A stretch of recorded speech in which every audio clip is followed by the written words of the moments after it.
Vaina chuan guitar lesson thar kan zir ho lenga vaina kan zir ho le tur chu I phurrit a chhawk ang che eli khiang te le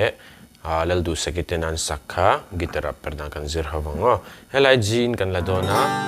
chuan G hi G major 7 kan hmang tel bokanga tiban kan hmet theya ti top point kan hmet theya G kan hmeta a hnoi zong khada son la hemi che baseline ni hmetan ko zung chalin first string second fret ka akha G major 7 anianga asanga C aniama D chuan D7 hi kan hmang bokanga chuan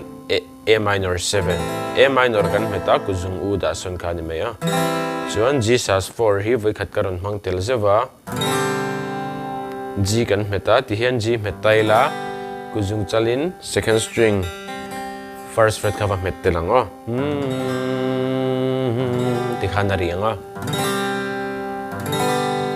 Kovel phurrit the chulal iswa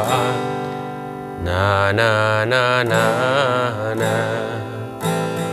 Tha kan strum mango down down down down up ti khana down down down down up down down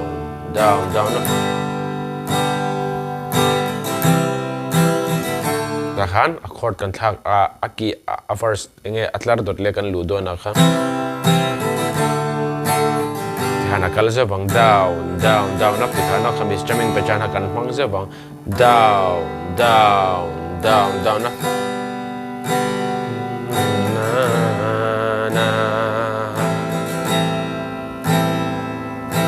na na na na na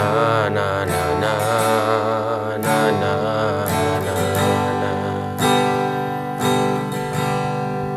Kami strumming pattern down down down down up mangkhan ala kan play chok lenga ala nan karon play mil lenga lukte vinilo ngai thlale don ne